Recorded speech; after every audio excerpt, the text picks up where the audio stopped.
నమస్తే, welcome to our channel. నేను సౌజన్య. సత్తెనపల్లి అలాగే చంద్రగిరి నియోజకవర్గాల్లో రీపోలింగ్ నిర్వహించాలని చెప్పేసని వైసీపీ నేతలు కొంతమంది కోర్టుకు వెళ్ళడం జరిగింది. బట్ కోర్టు అయితే వాటి వ్యాజ్యాలను కొట్టివేసింది ఈసీ వాదనలు విన్న తర్వాత అని మనకి తెలుస్తుంది. మరి ఈ అంశానికి సంబంధించి వారి విశ్లేషణని మనతో పంచుకోవడానికి ఈరోజు మనతో పాటు ఉన్నారు senior political analyst KVV Prasad గారు ఉన్నారు. వారితో మాట్లాడదాం. నమస్తే ప్రసాద్ గారు. చంద్రగిరి సత్తెనపల్లి నియోజకవర్గాల్లో రీపోలింగ్ చేయాలి అని చెప్పి వైసీపీ నేతలు కోర్టులో వ్యాజ్యాలు వేయడం జరిగింది. బట్ ఈసీ వాదనలు విన్న తర్వాత కోర్టు అయితే ఆ వ్యాజ్యాన్ని కొట్టివేసింది అని అంటున్నారు. సో ఎందుకు కొట్టివేసింది, అసలు వాళ్ళెందుకు చంద్రగిరి సత్తెనపల్లి నియోజకవర్గాల్లో అలా రీపోలింగ్ నిర్వహించాలని చెప్పి కోరడం జరిగింది అంటారు? ఇప్పుడు ఎప్పుడైతే చంద్రగిరి కానీ మీకు రాష్ట్ర వ్యాప్తంగా కూడా చూసారు, ఆల్మోస్ట్ ఎలక్షన్ వన్ సైడే జరిగింది. సో కూటమికే అవకాశాలు మెండుగా ఉన్నాయి. ప్లస్ ఇక్కడ కూడా ఏంటంటే మీరు చూశారు అంబటి రాంబాబు యొక్క వ్యక్తిత్వం ఎటువంటిదో, అంబటి రాంబాబు యొక్క మాటలు చేష్టలు, ఏదో సుకన్య అని అదని ఇదని గంట అరగంట అసలు సభ్య సమాజం ఒక మంత్రిగా ఉండవలసిన లక్షణాలు ఏమీ లేకుండా కనీసం తన శాఖ మీద ఒక అవగాహన లేకుండా ఒక నీటిపారుదల శాఖ మంత్రిగా ఉండి కనీసం అసలు డ్యామ్ అంటే ఏంటో స్పెల్లింగ్ తెలియనోడు, టీఎంసీ అంటే ఎన్ని గ్యాలన్ల వాటర్ ఉంటుంది లేకపోతే ఎన్ని లీటర్ల వాటర్ ఉంటుందో తెలియనోడు, అసలు ఇలాంటి వాళ్ళందరూ కూడా మంత్రులుగా ఉండి ఎంతసేపు ఆ యొక్క తొగ్లక్ జగన్మోహన్ రెడ్డిని సంతృప్తిపరచడం కోసం ఎప్పుడు చూసినా బాబు గారి మీద, ఇటు లోకేష్ గారి మీద, పవన్ కళ్యాణ్ గారి మీద, మిగతా నాయకుల మీద ఒంటికాల మీద లేకడం తప్పించి అతనికి కనీసం అవగాహన కానీ అర్హత కానీ ఏమీ లేని వ్యక్తి. సో ఎప్పుడైతే ఆ యొక్క నియోజకవర్గంలో ప్రజలు తనకు వ్యతిరేకంగా ఓట్లు వేశారో, సో కొన్ని పోలింగ్ బూతుల్లో కంప్లీట్గా వన్ సైడ్ పోలింగ్ జరిగింది. సో ఆ కడుపు మంటతోటి ఏదో విధంగా దీన్ని మసిపూసి మాడిగా చేసి మళ్ళీ ఏదైనా రీపోలింగ్ పెట్టించి ఏదో గ్యాంబ్లింగ్ చేయాలనే ఉద్దేశంతో ఇటు చంద్రగిరిలో మోహిత్ రెడ్డి, చెవిరెడ్డి భాస్కర్ రెడ్డి తనయుడు మోహిత్ రెడ్డి, ఇతను కూడా హైకోర్టులో వాద్యం వేయడం జరిగింది. సో దానికి సంబంధించిన ఈసీకి సంబంధించిన ఒక సీనియర్ అడ్వకేట్ ఎవరైతే ఉన్నారో దేశాయ్, ఆయన కంప్లీట్గా వీళ్ళందరికీ కూడా బేస్లెస్ వాదనలని, ఎక్కడ కూడా ఇరెగ్యులేటరీస్ జరగలేదని, ఎక్కడ కూడా రిగ్గింగ్ జరగలేదని, చాలా పారదర్శకంగా జరిగిందని, సో ప్లస్ వీళ్ళు అడిగినట్టుగా వీళ్ళ సమక్షంలోనే వివిప్యాట్స్ కానీ ఆ ఈవీఎంలు కానీ ఇవన్నీ చేయాలని అని చెప్పిన దానికి కూడా అసలు ఆ విధంగా చట్టంలో కూడా ఎక్కడ సవరణ లేదని కూడా, చట్టం లేదని కూడా కోర్టు క్లీన్గా చెప్పడం జరిగింది, ఈసీ చెప్పడం జరిగింది. సో ఈసీ వాదనలు విన్న తర్వాత సో పిటిషనర్లకి అసలు అర్హత లేదని, కాబట్టి దీన్ని మీరు రీపోలింగ్ అడిగే అర్హత మీకు లేదు, ఎక్కడా కూడా ఇరెగ్యులేట్ జరగలేదని హైకోర్టు వీళ్ళకి మొట్టికాయలేసి ఆ కేసు కొట్టేయడం జరిగింది. సో వీళ్ళకి తెలిసిన విషయమే కదా, వీళ్ళకి పోయినసారి అదే గత 5 ఏళ్లలో వీళ్ళు అధికారంలోకి ఎలా వచ్చారో మనకు తెలుసు. అధికారంలోకి వచ్చిన తర్వాత కూడా ఇటు పంచాయతీ ఎలక్షన్లో కానీ, లోకల్ బాడీ ఎలక్షన్లో కానీ, ఇటు ఎన్ని రకాల ఎలక్షన్లు జరిగినా కూడా అసలు కనీసం ప్రత్యర్థి పార్టీలని, అపోజిషన్ పార్టీలని, నాయకుల్ని బయట తిరగనివ్వలేదు. వీళ్ళకున్న అండబలం, అర్ధబలం, వీళ్ళకున్న పోలీస్ బలంతో కనీసం ఎవరిని కూడా ఆ యొక్క ప్రత్యర్థి పార్టీ వాళ్ళని కూడా నామినేషన్ వేయడానికి కూడా రానివ్వలేదు బూతులకి వీళ్ళు.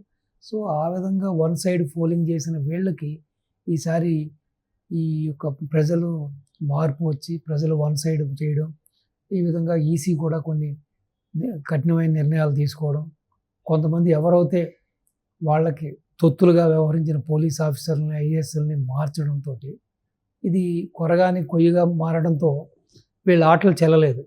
సో చెల్లపోయేటప్పటికి ఎలాగో ఓడిపోతున్నాం అనే ఆ యొక్క దుర్బుద్ధితోటి ఈ విధంగా ఇక్కడ రిగ్గింగ్ జరిగింది, ఈ బూతులు ఇలా జరిగింది, అక్కడ జరిగింది, ఇక్కడ జరిగింది అని ఏదో విధంగా మళ్ళీ రీపోలింగ్ పెట్టించి ఏదో విధంగా వాళ్ళకున్న అండబలం, అర్ధబలంతో ఏదో విధంగా మళ్ళీ అలజడులు సృష్టించో, గొడవలు సృష్టించో ఏదో విధంగా బయటపడదామని ఏదో వీళ్ళు వేసిన కుయ్యత్తులోకి ఇటు హైకోర్టు కానీ, ఈసీ కానీ వాళ్ళకి ఛాన్స్ ఇవ్వాల. అంటే ఆల్మోస్ట్ ఆంధ్రప్రదేశ్లో పోలింగ్ రోజున 9 చోట్ల ఇలాంటి కొన్ని దాడులు జరిగాయి. అందులో ఓన్లీ మాచర్ల నియోజకవర్గంలోనే 7 చోట్ల దాడులు జరిగాయి అంటున్నారు. మరి అక్కడ రీపోలింగ్ చేయాలని చెప్పి ఎందుకు వైసీపీ నేతలు అడగలేదు? ఓన్లీ చంద్రగిరి అండ్ సత్తెనపల్లికి సంబంధించి ఎందుకు అడిగారు?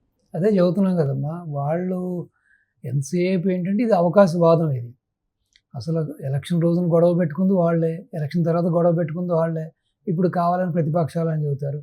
ఈవెన్ పిన్నెల్లి రామకృష్ణారెడ్డి అనే వ్యక్తి అంత క్లియర్గా బూత్లోకి వెళ్ళి బూతులు ఈవీఎం మెషిన్లు పగలగొట్టి అంత హడావిడి చేసి అందరినీ భయభ్రాంతులు చేస్తే దాన్ని ఇదే అంబటి రాంబాబు అది మార్ఫింగ్ అంటాడు, అది మార్ఫింగ్ వీడియో అంటాడు. అంటే కనీసం అసలు వీళ్ళు అసలు మనిషి జన్మ ఎత్తారా, అసలు మనిషి పుట్టారా, కనీసం ఇంగితం ఉందా, కనీసం కళ్ళ ముందు అంత క్లియర్గా కనపడుతుంటే పోనీ ఏదైనా మాస్క్ వేసుకొచ్చిన వ్యక్తి పగలగొట్టాడు, సరిగ్గా ఆ మాస్క్ వేసిన వ్యక్తి వేరే వ్యక్తి అవ్వచ్చు, లేకపోతే జనసేన వ్యక్తి అవ్వచ్చు, టీడీపీ వ్యక్తి అవ్వచ్చు, మా ఎమ్మెల్యే మీద ఇది నెపం పొందుతున్నారు, నెపం వేస్తున్నారని చెప్పినా కూడా దానికి ఒక నమ్మడానికి కూడా ఒక సమంజసంగా ఉంటుంది.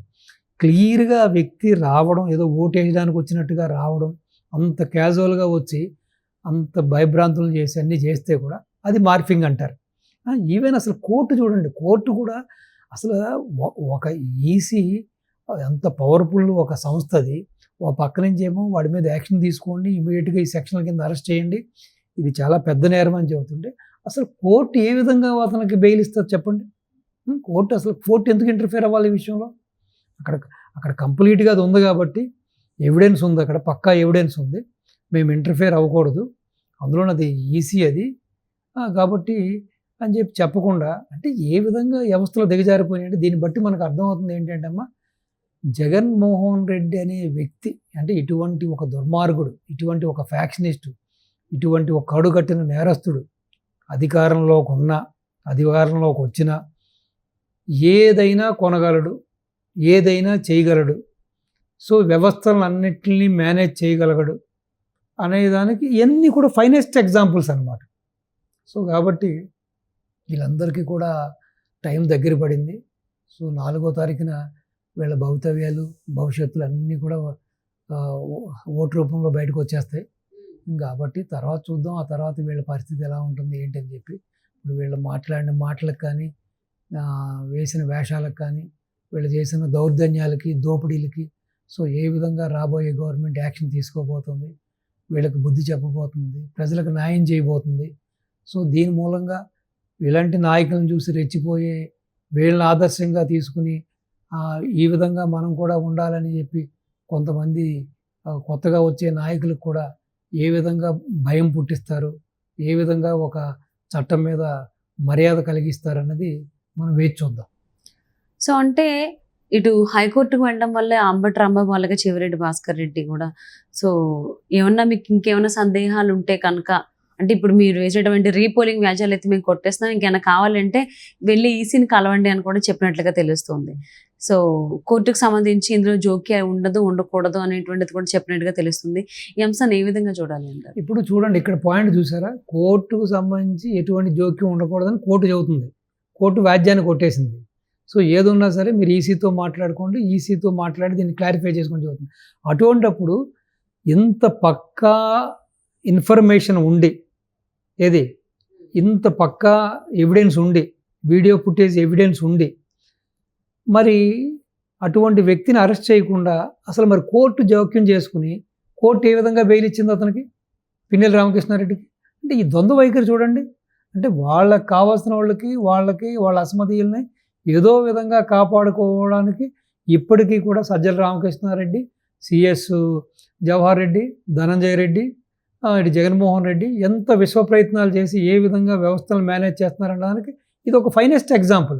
సో కాబట్టి ఇకమేటైనా కొత్త గవర్నమెంట్ వచ్చి ఇలాంటి వాళ్ళందరికీ బుద్ధి చెప్పి కాస్త మంచి మంచి ఆఫీసర్లను పోస్టింగ్లో తీసుకొచ్చి వ్యవస్థలన్నీ చక్కదిద్దుతారని, వ్యవస్థలన్నీ చక్కబడతాయని, సో మళ్ళీ పూర్వవైభవం వస్తుందని, సో వీళ్ళందరికీ కూడా ఎవరైతే ఈ విధంగా ఏకపక్ష నిర్ణయాలతోటి ఇటు ప్రజలకి, ఇటు నాయకులకి, ఇటు ప్రతిపక్ష నాయకులకి, రాష్ట్రానికి తీవ్ర అన్యాయం ద్రోహం చేసి రాష్ట్రాన్ని ఏ విధంగా అయితే చెరుగళ్ళగా నవిలి మింగేశారో, రాష్ట్ర ఆదాయాన్ని ఏ విధంగా దోచేశారో వీళ్ళందరి మీద కూడా యాక్షన్ తీసుకోవాలని కూడా మనం ఆశిద్దాం.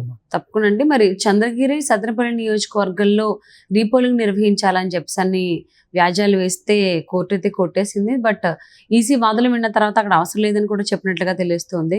బట్ ఈవీఎంని పగలగొట్టినటువంటి కేసులో ఆయనకేమో పిన్నెల్లికి బెయిల్ ఇచ్చారు. బట్ కోర్టుది ఎటువంటిది ఇందులో ఇంటర్ఫియరెన్స్ ఉండదని చెప్పిన తర్వాత అక్కడ ఎందుకు ఇచ్చారు ఏంటనేది వాళ్ళకే తెలియాలి. సో అసలు మరి ఏం జరుగుతుంది ఏంటనేది చూద్దామండి ఆంధ్రప్రదేశ్లో. Thank you so much Prasad గారు. నమస్తే అమ్మా.